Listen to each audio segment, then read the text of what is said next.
Good afternoon. Welcome back to the second week of Security Foundations for the cybersecurity program at WashU.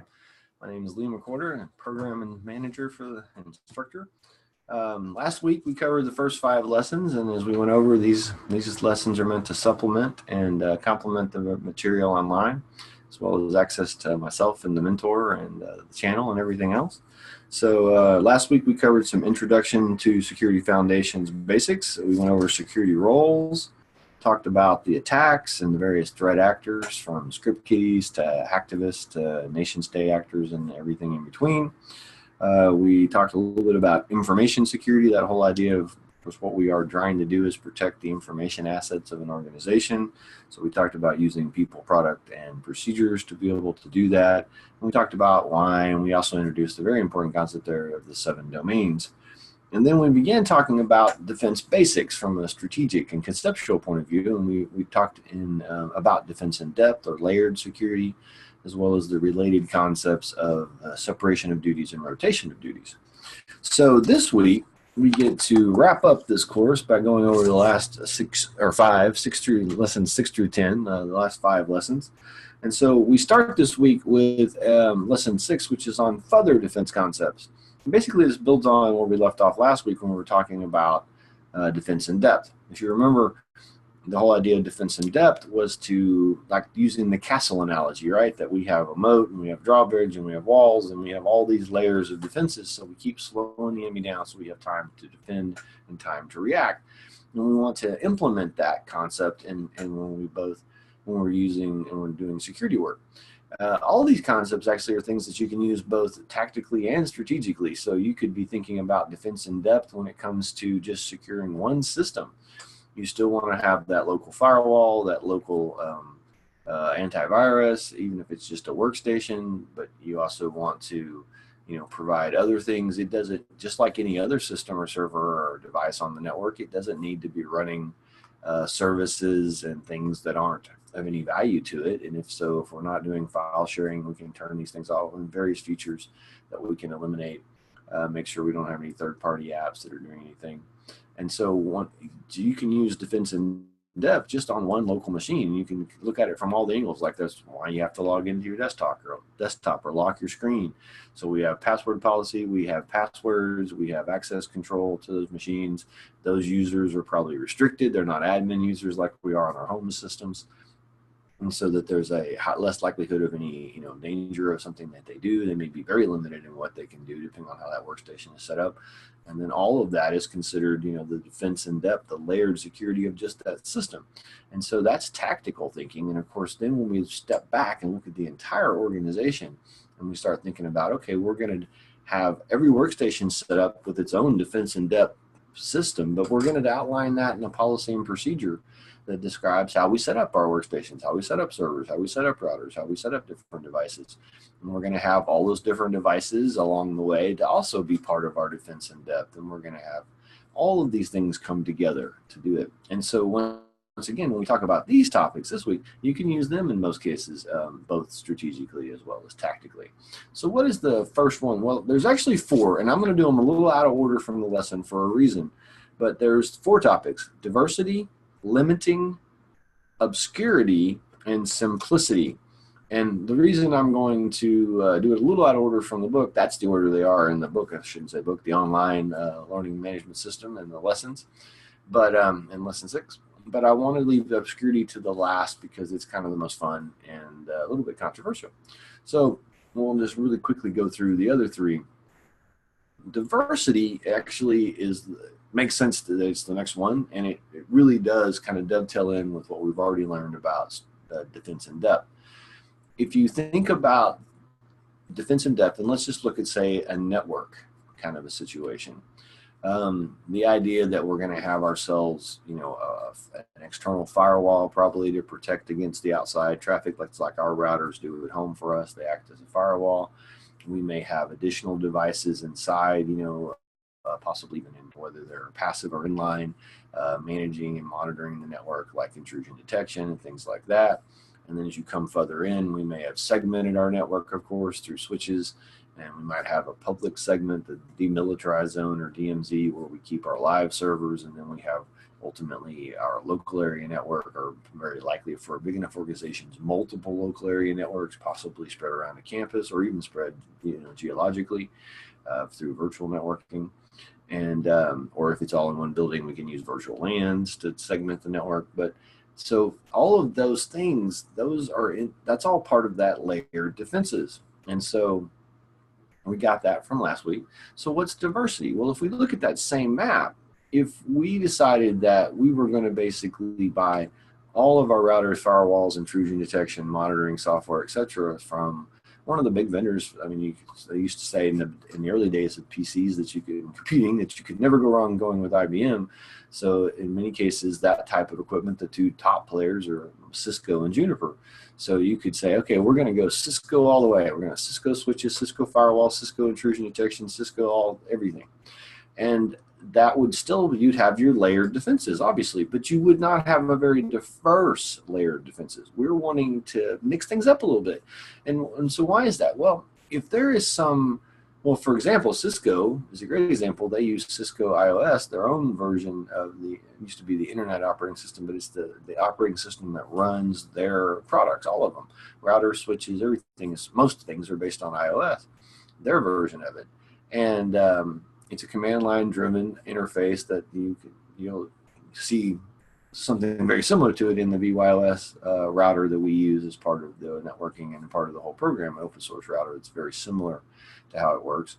And so if there's a bug found in their underlying networking operating system that powers all of their devices, and thus a hacker or a hacking group or government or whoever finds out that what we call a 0-day, that unknown exploit, then all of a sudden here you have this great layered defenses. You have a firewall, you have switches, you have segmentation, you have intrusion detection, you have monitoring, you have everything. But yet somebody's gotten in and there's no trace to it. How did they do that? Well, they were able to effectively go underneath and undermine those at the operating system level. Just get right past your router, and that same hack or trick probably gets them rights on your switch, and then gets some rights on your intrusion detection, and slowly but surely they just move through your network using the same exact hack to do that underlying hack. And so instead of doing that, if we want to add diversity to our network, we would want to mix it up a little bit. We might want to say, okay, well, we're going to go with Cisco or Juniper or whoever, whatever the big vendor is. Internationally, it could be Huawei and some of these other companies that build network equipment. And so we could put them in place, and we could decide, okay, we're going to get switches and routers from one of these vendors, but we're going to then get, say, firewalls and intrusion detection. And of course, many of these devices can do multiple roles, but it depends on how you want to order and set things up, especially from these big vendors. And so, but even then I might mix it up a little more. Instead of saying I want to do that, maybe I'm going to get my router and my intrusion detection from one, and my switches and my firewalls from another. Because now I've mixed up both protected devices and sort of infrastructure devices from different vendors. So that the idea is that if there is a 0-day exploit that's found in Juniper equipment or found in Cisco equipment, they're not going to be able, some hacking or hacker group is not going to be able to use that to circumvent everything and get past all of our layered defenses, because we have diversity. They might be able to break into the Cisco firewall, but if we're using a Juniper intrusion detection, then that same trick is not going to let them break in. And even though they're able to bypass our firewall, our intrusion detection is still back there, helping us. And then the same thing applies to servers and systems throughout the organization. While the general IT principle for maintenance and management is many times to have everything from Dell, or as I said years ago, you can never go wrong from buying IBM, or HP, whatever the product, Lenovo, whoever you're buying from.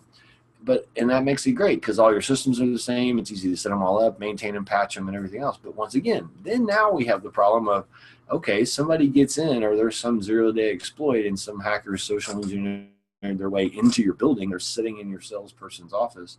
That salesperson steps out, and with a quick flash stick, they've infected a machine, and then it moves laterally throughout your entire organization, and they've gotten past all of your stuff because of another means. But then because you're using the same stuff everywhere, that one bug applies. So in many organizations, what we're finding, especially in this day and age, and even more so maybe in this day and age, but while a large number of desktops may be sort of the Windows base in the business world, that's not always the case. Organizations may have some Macs in the design group or in other groups. They may have still workstations and power stations that are based for engineers and designers that are based on Unix or other systems. Of course, a lot of the servers are Linux these days, whether they're in-house or up in the cloud. And so, the idea, once again, being diverse in your setup, you don't want to necessarily have every piece of equipment in every system unique, because that would be a management nightmare. But just like we have trade-offs between convenience and security in general, applying these principles mean that security, once again, is having that trade-off with convenience. And it may be the IT team's hassle that, okay, we're going to have different types of systems for different groups. We're going to have all of our Salesforce use a certain machine. We're going to have our design team use a certain machine. And then we have some diversity there so that not every machine in our network is instantly taken over by WannaCry if it gets in, because they don't all expose that same Windows vulnerability, for example. So diversity is a very important concept, and you can apply it both, like, once again, you can apply it within your network, you can apply it within system setup, you can apply it, of course, across the whole organization. Limiting is actually, in and of itself, at the core, one of the most important security concepts. If layered defenses and diverse defenses are very super important, and they are, especially in the big picture, and as I said, they can apply. You can use that same thinking to think about how you set up one system or one server or a series of systems or servers. Limiting is something that, in effect, underlies all of our security, in a sense, because what is limiting? The idea is that we just don't want to give everybody access to everything. We want to limit it, sort of like the government says, to need to know, or the military would say, top secret clearance or whatever. We only want to give people the rights to the information that they need to have access to. It's not uncommon that in small organizations, initially, there's only a handful of people. They set up a couple of machines. They set up shares, and then everybody has access to everything. And if that's a startup with 3 people working out of somebody's garage or something, that's the way things go. But as you evolve and build your company, you need to start setting limiting principles in place. We don't really want to have every IT person have all the administrative rights. We want to be able to limit so only certain IT people. You want to, even fits in with what we talked about last week with duties, separation of duties. You don't need to give, just because everybody's an admin doesn't mean they have full admin rights to everything. Somebody can be the mail server admin or the router admins, or especially as you grow.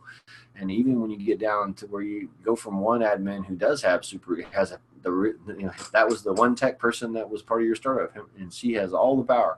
And then you hire your second person, then it's time to divulge some of that power to other team members, so that not all of it lies in one place. And not everybody needs access to everything. And it's not just a matter of, that, like giving access to systems and administrative rights. It's just read access or write access to files. Limiting applies all up and down the security tree and all up and down through the 7 domains of the typical IT infrastructure, and arguably even through the layers of the OSI networking model you'll learn more about next class. And so limiting is very important. One of the reasons we don't want to just give everybody access, that's the easiest thing. And then once again, by applying security, we're limiting and affecting our convenience. But we have to balance that with, we don't want to just also go the other way and say nobody gets access without triplicate forms and all this, because of course, then people aren't able to get their jobs done. If the salesperson takes too much time having to get access to the next call in his or her call list, as opposed to that being a file they have rights to and they aren't limited from, then they can get their job done. So we have to balance who has rights to what parts of the network, who has rights to what systems, who has rights to what files. Can they just read those files? Can they write those files? This is really important, not only because of security from the point of view of malicious hackers or malicious insiders. Obviously, if you've given total power to somebody and then you're about to fire them, or they're going to quit because they're disgruntled and they delete everything because they have access to it, then obviously that's a security problem. But accidents happen. And so it makes total sense to limit to based on what's need to know, because if you think about it, if everybody had access to everything and one machine gets infected with, say, encryption ransomware software, then it's going to go everywhere and it's going to see every shared file and it's going to be able to encrypt them if they have write access. But if you have protected documents that only they have read access to while their machine might be encrypted, they can't necessarily then scan the whole network and encrypt all those files, because you don't have, that user doesn't have rights to those files. And if they can't even see them because they're not allowed to, like if they're in the sales department, they don't need to see the marketing plans per se, the final versions maybe, but not the drafts. Once again, you have to decide if they're, engineers need to see the source code and have a pretty deep access to stuff, but they don't need to see all the user list in the IT department. Or why do they need to necessarily, besides at a high level, know pricing? Their job is to build it. Somebody else will price it and market it and brand it and get it out there. I mean, it's a team effort, but people need access to what they need to. Now, the next one that's important is the concept of simplicity, because it starts to counterbalance all of this. Because as I said, on one hand, we could go down the road of, all right, we're going to have so many layers in our defenses, it's insane, of equipment and policies and procedures, and every one of them is going to be different. We're not going to use the same equipment anywhere. It's totally diverse, and we're going to just limit everything to the bare minimum of access for everybody, and that's really secure. But it's also going to be very complex. There's going to be multiple logins to multiple systems to get different write level. Even if you try single sign-on through Active Directory, you have to manage all that. Different people having access to only certain systems. So, Jill's out this week for vacation. Oh crap, we can't update that router because we so desegmented and broke things down. So we don't want to, we have to balance it, not only against the needs of the organization and the trade-offs of convenience and security, but against the need of our organization to keep it simple. If you make things too complex, two things are bound to happen. One is that mistakes will happen. And if mistakes happen, that's a door into your network that could be exploited. The other thing is people will cheat. So if you've made it so complex to get into a particular system, and it takes a whole lot of time, then it's very likely people will figure out a way around it. So, maybe that user, as I mentioned earlier, sample IT security person, Jill, needs the permission to get on to server X. They fill out the forms in triplicate, do all that has to be done, and they get their permissions, and they go log in, and they get their work done, and then it's about to leave. Here comes Bill walking. I'm going, hey, I need in. Can I just sit down and log in? And they'll sit down with that same username and log in and just finish that work, and they'll get their job done. And that's not even malicious. I mean, it could be malicious, but I'm assuming the best in people here. But that simplicity, the fact that the system is so complex, it tends even to make good people want to cheat and write their passwords down on the side, have a whole list of them for all the different systems. And then you're broken your security, and you actually are worse off than if you had tried to be a little more logical. So we try to find a balance between all those. Now, the last concept is the fun one, obscurity. And the reason it's fun is because it's actually controversial. There are many people, it's probably pretty equally split, and I, in my own way, typify that because I'm kind of split myself. But there's a camp that says the obscurity is achieving security by obscurity, tongue twister, I guess, and or not. There's people who believe you can gain some value and can do a lot from obscurity. And there's people who believe that that's a totally wasted time. And the concept of obscurity is that if a system, let's say it's a whole network or it's an application somebody's built or whatever, if that system, if all the inner workings of that system, the small team of developers can keep it secret so that no one knows what's going on inside of it, then the system should be secure. But the reality is, of course, on the other hand, is that a lot of stuff is open source. People can reverse engineer software and figure out processes and get information through social engineering. And so keeping things secret, does that actually, obscuring things, does it actually work? As one of your assignments, you have to read an interesting article and get both sides of that argument and get to ultimately make your own. Like I said, I'm kind of torn. In the big picture, the reason I'm torn is that I believe it actually does have certain uses, but I don't think it's the panacea some people think it might be. I also don't think it's completely useless. So I'm kind of here in the middle is what it comes down to, maybe not so much torn. Because if you look at certain examples of the uses of obscurity, maybe the entire big picture concept of, yes, we can build this and keep it all secret. It's hard to keep secrets. So the odds are that you probably, especially in the long run, maybe there's only minimal gains to be had by obscurity. But in all honesty, I can think of practical purposes where obscurity can help. So let's just take a web server, for example. if your organization is running a web server, it's going to be operating on port 80 of the IP model, which you should be familiar with some previous networking experience, and we'll review that in the next class just to make sure and get you up to speed with the technology we're using. But nonetheless, assuming the standard operating port of 80 for a web server, then of course you're going to want to leave things alone. You could technically obscure that web server and put it on a different port, but the problem is then you'd have your customers having to type in that strange port number into the end of the URL, and instead of it just working when they put it in xyz.com. And so you wouldn't want to do that. You wouldn't gain anything. You'd actually lose more than you could possibly gain. But let's say that while, yes, you have your public web server, you have port 80 open on your firewall, you're using the standards, you're not going to try any obscurity there at all. You're going to use more standard layered defenses and practices and securing systems and hardening and all that stuff. But we have another server that it has to be out there. It's on the net, it's in the cloud, let's say, whatever the case is. But it's not our public server. It's only used by, half a dozen folks in our Q&A group or user acceptance testing group. And so they're the ones who need to take that, to an environment that's just like the one that we have on the live server, or almost like it, so they can do the final testing before changes get deployed.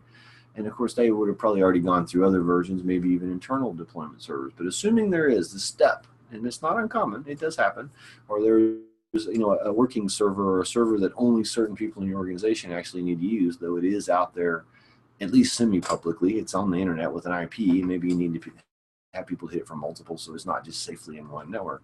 So it's a web server, though. It's either a draft, site, a beta site, or a proprietary site for just your salespeople, for example. They're remote, so they're hitting it from all over.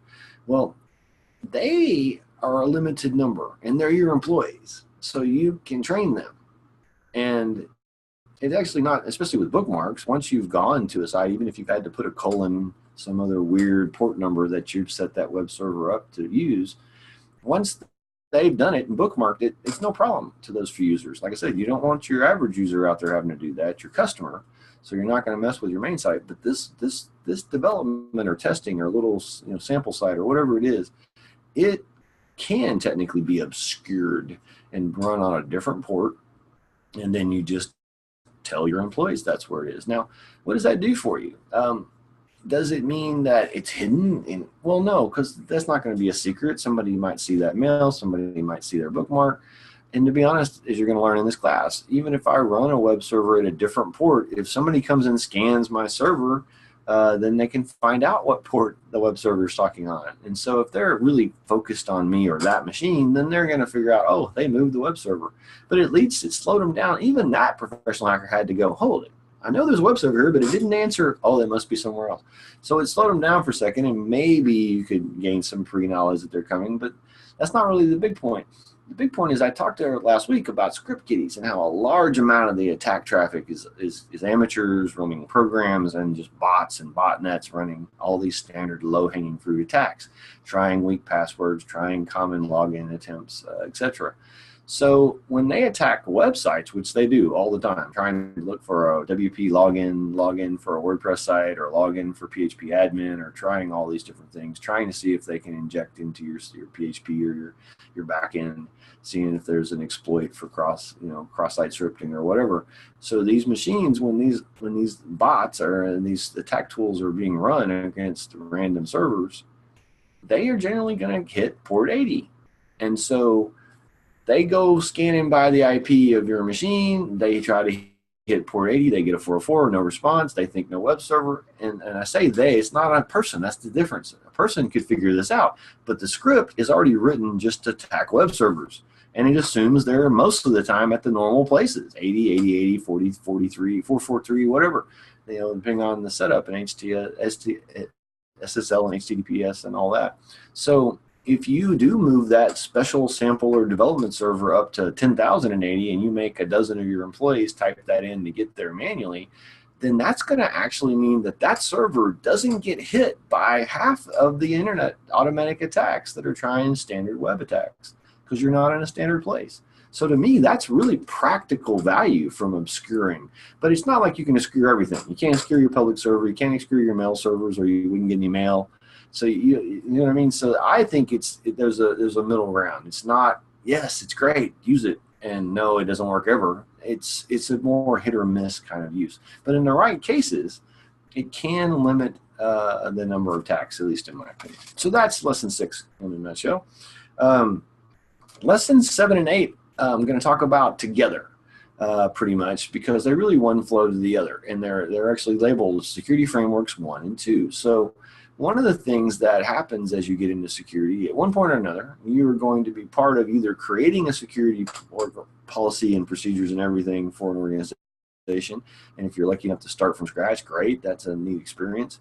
But more likely, if you go to work for existing companies that already have some degree, you'll be part of the iterative process where every quarter, every time there's a major change, whatever, then we go through this process again of looking at our security, taking risk assessment, figuring out, updating our policies to match. Maybe we bought another company and we bought some different equipment, so we need to update. But how do we do this? Whether we're updating one or whether we're updating one, okay, that makes sense. They've written one before, so we can look at that. But how did they do that? How do you start one from scratch? Well, thankfully, we don't have to start one from scratch. There are numerous governmental or regulatory agencies or industry bodies or standards bodies, depending on which type we're talking about, but they provide these frameworks. And basically, the analogy I like to use is that I think makes sense to most people is that if you were going to write your resume, most of you probably have one, and maybe you've done exactly what I'm fixing to describe, but let's just pretend you're going to write your first resume. You're getting close to the end of this program instead of just starting it, and so you're thinking about updating or rewriting your resume. So you go out like on the net or in books or even ask somebody, there's professional resume writers, whatever, you get advice. And of course, you can go out there and Google and find templates for resumes. You can find them on the job sites. They have all kinds of templates depending on what industry you're applying for, what job. So you might look at a half a dozen resume templates and think, okay, I like the bullets here. I like the way they break out this here. This is cool how they list the skills on this one. And you might bring those pieces into one and make your own personal template. That's actually what I'd recommend, and instead of just blindly following anyway from a resume, you kind of stand out, unless you're trying to follow some of these ideas today that are helping with the automation scan. So I'm not trying to be a resume expert, but I like taking from multiple, and that's what we do with security frameworks. We go, if we're a brand new organization X, and maybe we were a startup, we were in the garage, we started, finally got an office, we're building our internal network, we're hiring some staff, and we need to put all this in place before it grows too big and somebody hacks us and we get out of control. So we start putting our plan in place. What are we going to do? We're going to look at the various security frameworks that are available from these different organizations, and then apply the things that would help us. Now, we don't have to use every framework out there. As a matter of fact, it doesn't make sense. Some of them are industry specific. We sell clothes online, and there's a banking regulator. We don't need that one. But the first one we talk about in lesson 7 is PCI DSS, which is the Payment Card Industry Digital Security Standard. And this has been put together by a group that is basically Visa, MasterCard, all the banks. They've come together to form PCI, and that entity, as a nonprofit, non-governmental agency, has put out these standards to try to prevent credit card fraud. And most organizations, in some way, shape, or form, deal with debit, credit, touch, Apple Pay. It all goes through those kind of systems. And ultimately, if you're using those type of systems in your business, taking money online, taking money through point of sale, whatever, then you must follow the PCI DSS standards. And there are a number of areas where they break it down and give you, but you have to do the basics. That alone is the very minimum basics that the industry thinks that even the smallest company needs to do. They need to ensure that they're using encryption. They need to ensure that users on the system have separate logins for auditing and tracking purposes. They need to do auditing and tracking. They need to do employee training about security and issues.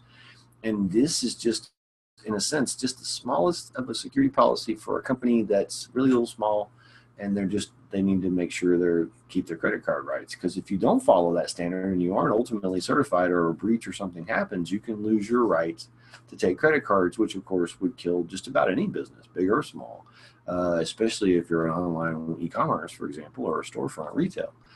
Maybe if you're business to business, you can get away without needing credit cards and you don't have to follow the PCI. But what you're going to see, the PCI DSS, is that, like I said, is just a small microcosm for the smallest entities. If you're a bigger company, you're going to have other of these frameworks that you're going to need to look at. So in the United States, we have like the National Institute of Standards and technology, the NIST.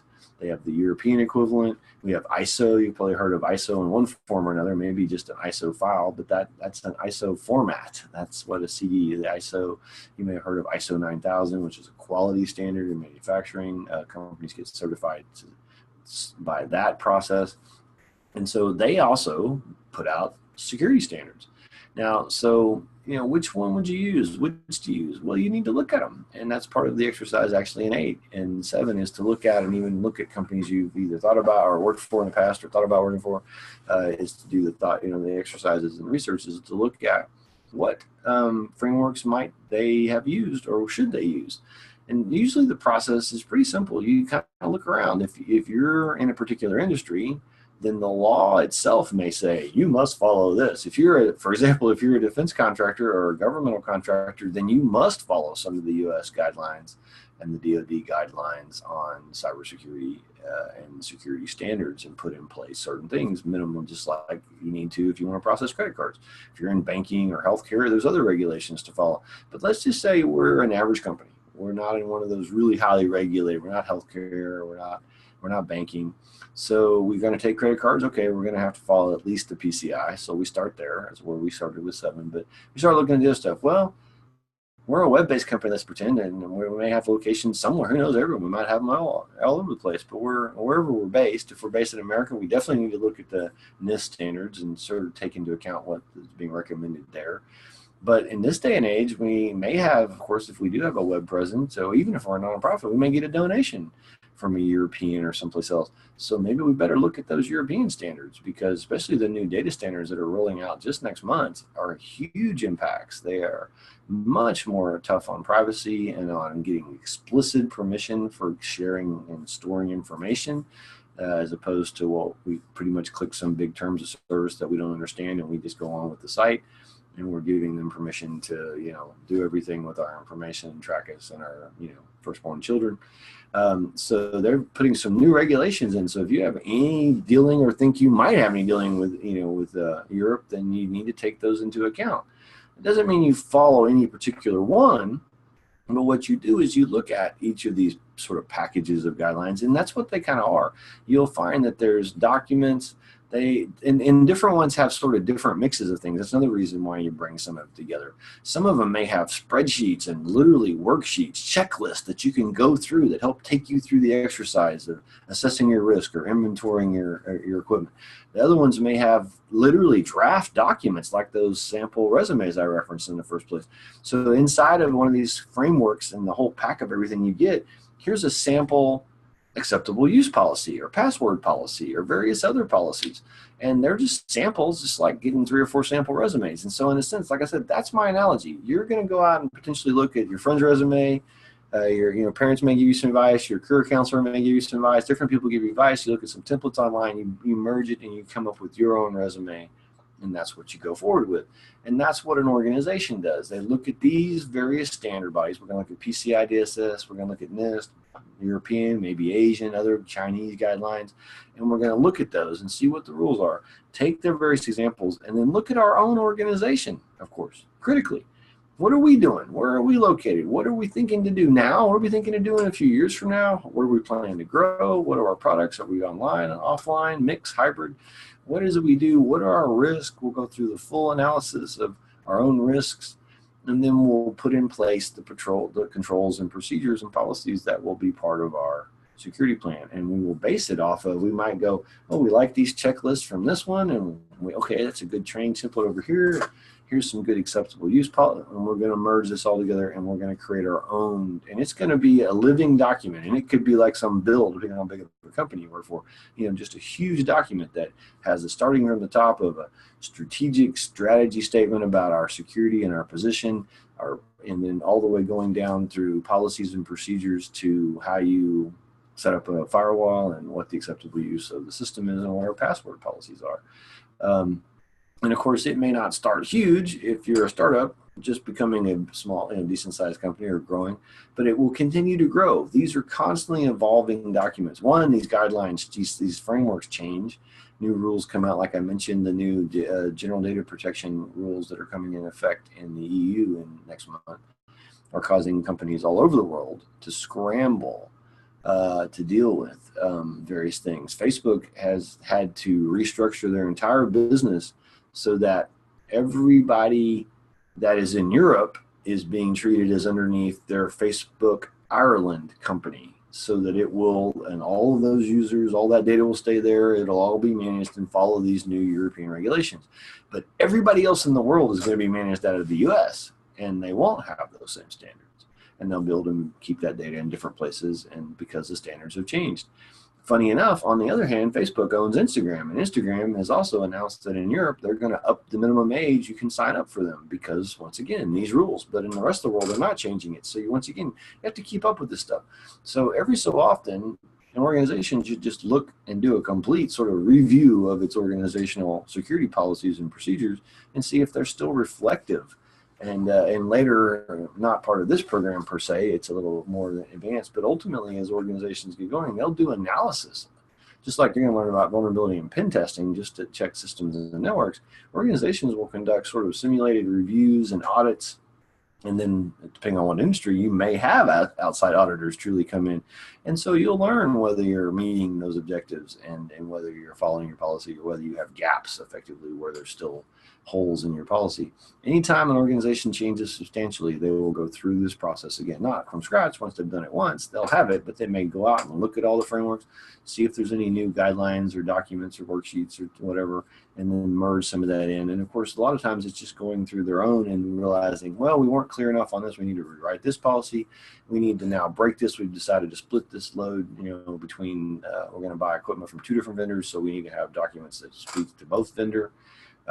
Maybe that was why we started the review, because the company we started with, it was small, but then we merged with another one, and they're bringing different equipment in. So now we have to account for that, and the wide area connections and the remote access and things we hadn't really focused on in our initial small little company or out of one office. So this will be an ongoing process. But it is it's not one we have to do from scratch. People have done this before. We've been doing this for a while, and there's all these guidelines to help us. So that was 7 and 8.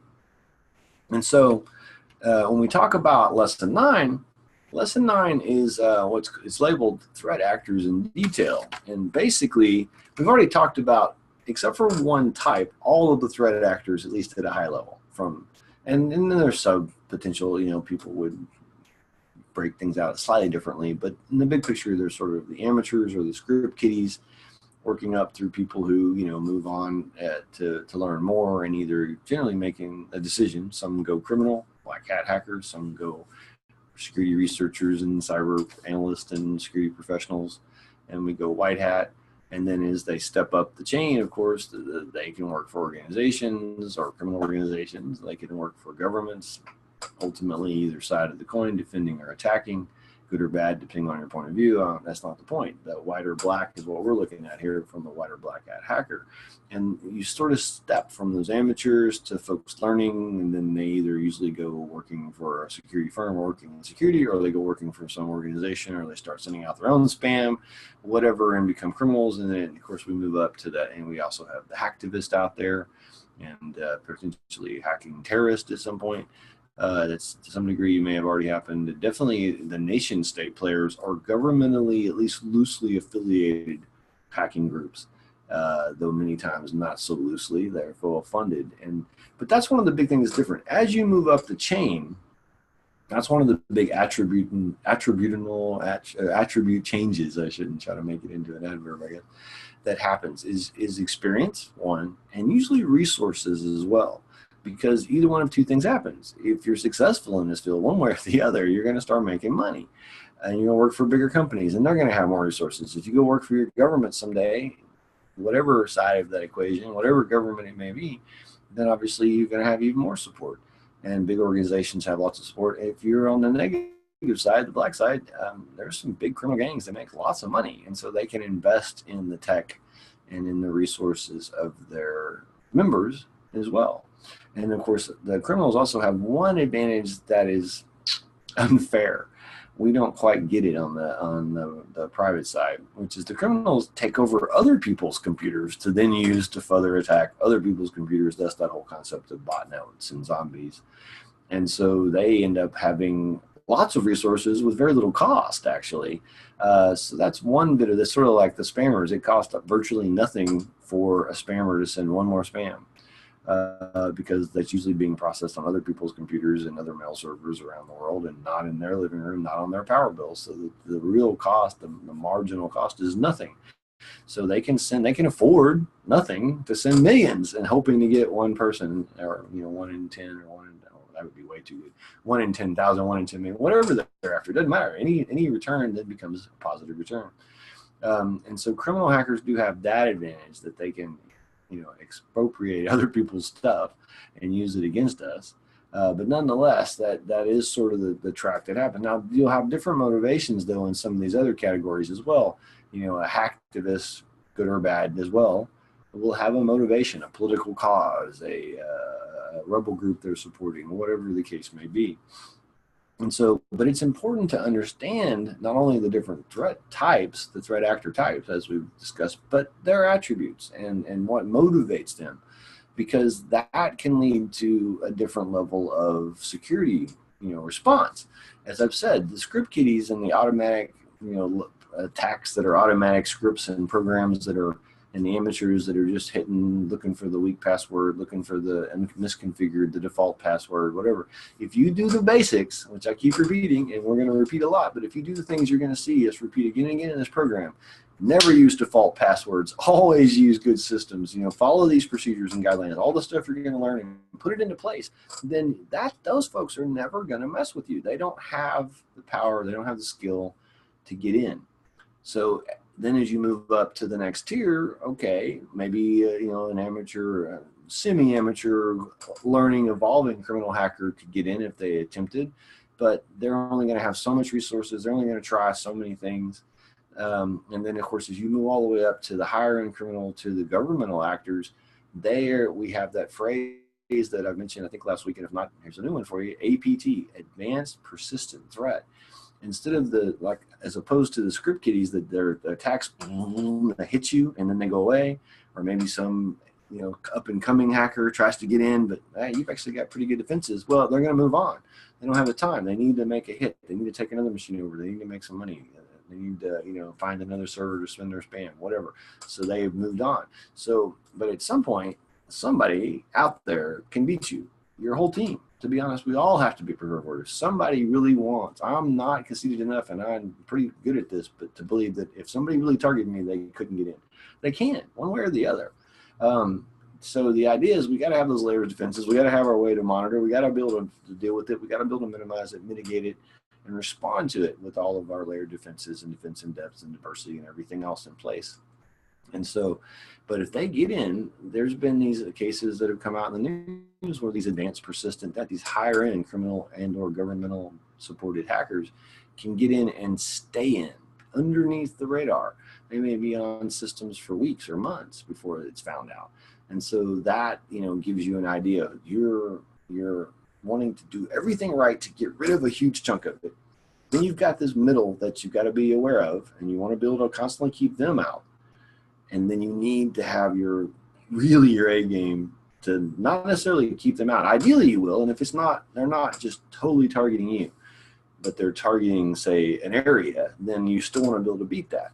If for example, you're in a particular industry or just an IP range that's been selected for sort of a higher end hacker to come in. Once again, if you've got your shields up and you've done the best things, you may be viewed as too much trouble when I can go get your less secure neighbor who's in the same industry and I can still get what I'm after, the information or the data or the servers. On the other hand, if you are being specifically targeted, then you may see multiple threats. They may not be seen at all, and so that's why we need to have our secondary and tertiary and layers of defenses there. So it's important to understand the various threat actors. Now, the last threat actor that was not introduced last week in the initial attacks and threat actor discussion is what we call the non-human threat actor. And actually, as boring as that may be compared to wanting to fight hackers, and that will happen both from the automatic to the middle. Maybe you'll see the higher end or not in your life, depending on where you work, and have to face off against them. But regardless of where you do see on that spectrum, you'll see some, there's no doubt, beyond just script kiddies. The question is, though, will they really be that big of an impact? If you do things right, they shouldn't, and you should be able to minimize it. So it's very likely that actually this last group, the non-human threat actors, could be the biggest threat to your organization. And it depends also where you're located. Non-human threat actors are everything else that could disrupt your network and disrupt your systems and destroy your data and basically break your CIA triad promises to the organization. And that is hurricanes, earthquakes, natural disasters, riots, wars, blah, blah, blah, power outages, on and on and on and on. All these things that insurance companies like to call an act of God, basically would qualify. And so if you're not planning for those, and you're all worried about the hacker, and you need to be, we need to do our stuff. And we need to be, like I said, even at the highest end, I'm not saying we're going to lose. We're going to win, actually, if we do things right. But I'm not saying, I'm not going to guarantee you can keep them out. The idea is you can still catch them or stop them and do things if you do things right. But if they're really persistent, they're going to try everything imaginable and all kinds of tricks, including social engineering or just breaking in physically, right? So you've got to be prepared all the way around. But non-human threat actors, in many cases, you can't do anything about. And if you don't plan for them because you're worried about the hacker, who may or may not ever actually be a threat to your organization, at least at that kind of major level, then you're actually letting your job down, because these things will happen. Power outages happen, sometimes substantial because of just the right transformer blows. The East Coast was down for a while, a number of years ago. And of course, if you're in Florida and you don't have planning for hurricanes, or you're in California and don't have planning for earthquakes in your security plan, you're crazy. And you probably should be looking for another job. I'm serious. That's serious. It may be funny to say, but it's the truth. Many organizations, the bigger threat from a cybersecurity point of view is not the hacker. It's the fact that the network fails because we didn't have a backup. We didn't have a whole site. We can't get into that data center because there's a flood. There's a riot in that country, or there's a riot in that city. There's a war. An Earth-C cable is cut, and that's one of the only places, because we've got our data center on an island. I don't know. You've got to figure your organization out, but you've got to take into account the threats, the very real possibility that those things will happen. And they are just as bad if some hacker gets in and takes down all your systems. You're obviously not delivering on the CIA triad to your organization.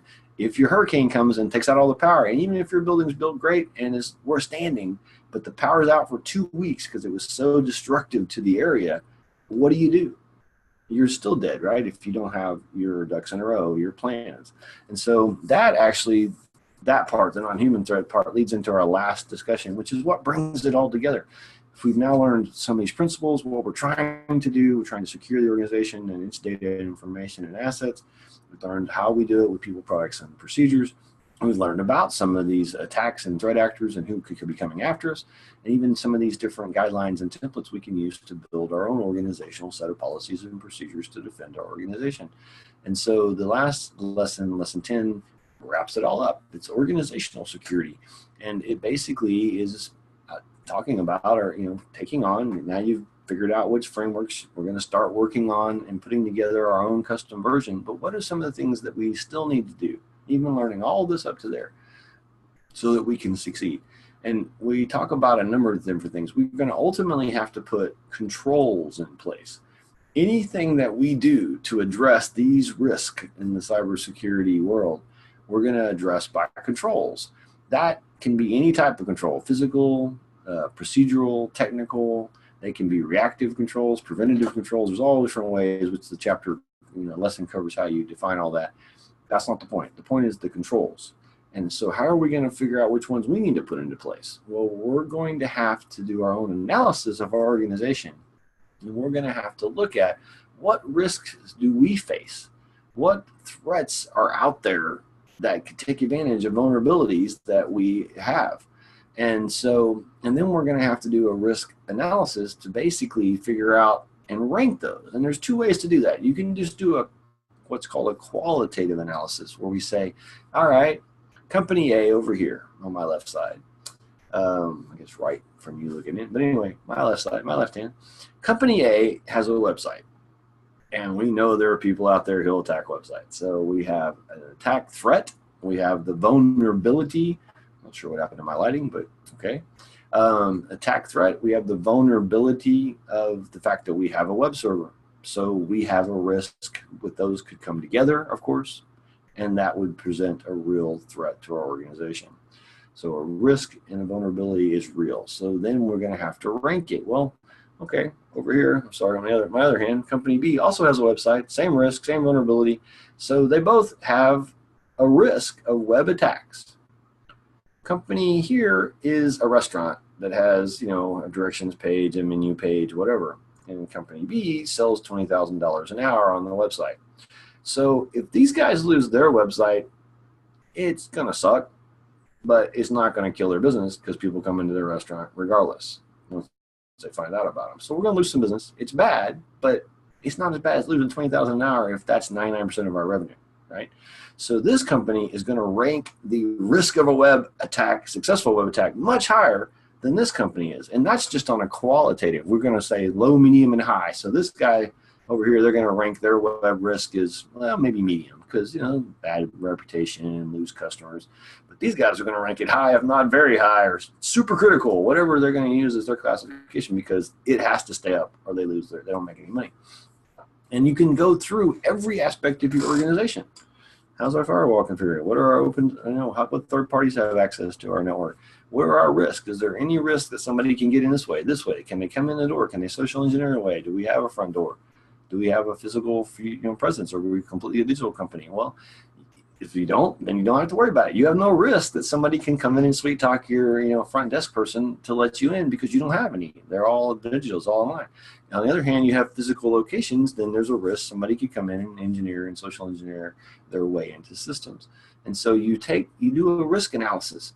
And at the minimum, you do some kind of low, high, medium, very high, whatever levels to quantify those risks. In a real best case scenario, you use quantitative analysis, not qualitative. Not just I feel it's low, medium, or high, which is better than not doing any at all. But if we can, we put dollars to it. So over here, the website goes down. Well, okay, we're not making any money directly off the website, but based on past traffic, it's brought us, let's make up, I'm making up a number for this example. The company would look at their logs and say, we seem like we get like 10 customers, a month pretty much off our web traffic, or 10 customers a day, whatever. They come in. They may not come that day. They may come later but so if we're down though for a day, then that means over the next week, we're going to lose 10 customers. And if we're down and so we can put a dollar amount. An average customer spends so much money. The website's down. We lost 10 customers in future. There's a dollar amount to that. And we can put a dollar amount per day or dollar amount per hour that we're losing.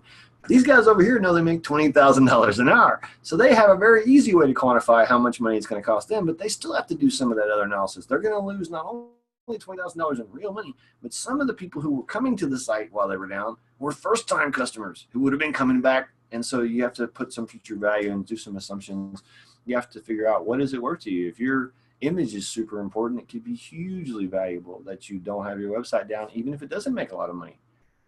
I mean, hypothetically, if you were a security company and you didn't do anything on your website except say, we're the best security company in the world, come here and hire us to protect your network, and somebody hacks in and changes your website, that might be no money involved, but hugely valuable. So we have to think about those intangibles and the cost, and not only of the downtime and any loss of image or sales, but what it costs to get it back up over time for technicians to fix it, backup sites, or buying a new computer, or pulling one out of storage and re-imaging and setting things up, spinning up another VM in the cloud, whatever it is, we have to factor that in. So a quantitative analysis gives us a better ranking of our risk. And then what we can do is go through the process of putting in place procedures. Ultimately, when it comes to risk, organizations can only do a handful of things. They can accept the risk, fine, I'm not going to worry about it. It's not going to hurt me if my website that goes down, I don't care. Or, oh my gosh, I better do something, and they can mitigate that risk. They can make it go away in some form or fashion, maybe by removing the risk. If we take a web server offline, then there is no risk that we can get attacked through the web. But if it has no other ties to anything else, maybe it's not as critical. So everybody's going to come up with their own answer. And then they're going to go through their own analysis, and then they're going to propose controls and solutions to get rid of that risk. We're going to put up a firewall to address the risk. We're going to have a backup site ready to go in real time for this guy, the 20,000 an hour people. As soon as this site goes down, we can flip a switch, and that'll be up in 5 seconds with the live data coming from another data, from the database. That's, if it's worth having a hot live site paid for and you can afford it, but you do the analysis. It's basically a break-even analysis. We're going to lose 20,000 an hour. And really, when you factor in the other cost, it's 20, 30, 40, whatever an hour for being down. We're willing to spend a fair amount of money to avoid going down in the first place. And we're also willing to spend a fair amount of money to get back up quickly. And so that's sort of what this process is about, is ultimately learning about it, analyzing your company, and then putting in place the controls, the procedures, the policies that help protect and mitigate and minimize the risk you have. You may accept some in certain areas. You may, insurance is a way to offset, give it to somebody else. That's not my problem anymore. I bought insurance for that. That's that way, but you have to deal with all the risk your organization faces. And that then leads into some discussion on disaster recovery planning, which we've kind of touched about high level there. What do you do when it does happen? And whether that's a hacker or the hurricane, you need to be prepared. And then how you deal with incidences and how you manage all this on an ongoing basis is all covered as well within the last lesson. And then that's it. I almost took all the time this week. And so if you have any questions, of course, drop into Slack or send me a message. This will be posted later this evening. I've got a couple more to do today, and then when I get them all downloaded and uploaded and posted, then I'll update the LMS with the URLs. I hope you folks have enjoyed this first class in Security Foundations in the Cybersecurity program. Looking forward to seeing you folks progress next week into Network Foundations, and I'll look forward to seeing you then. Thanks. Bye.